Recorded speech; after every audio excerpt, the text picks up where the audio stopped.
Good day mga ka-PBA Madness!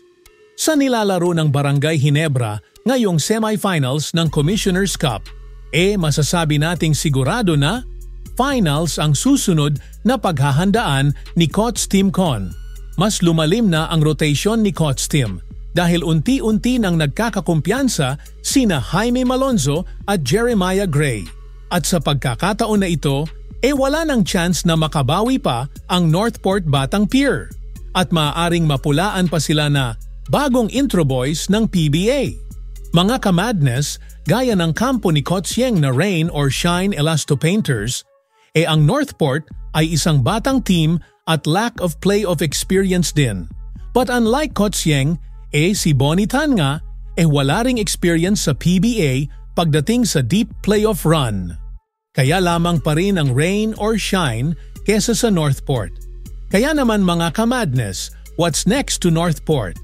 May naniniwala bang PBA fans na seryoso ang Northport na makipag-compete sa mga big teams at kung totoong isa silang independent team ng liga?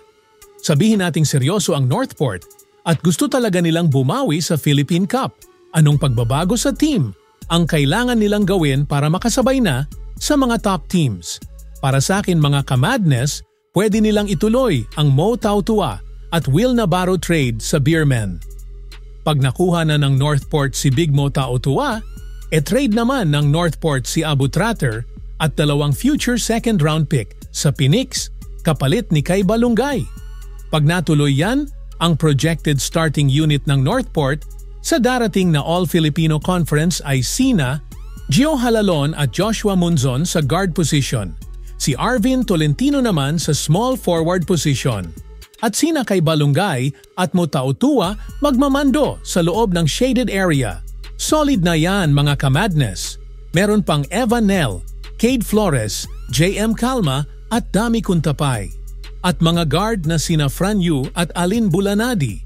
May laban na yan mga ka-madness.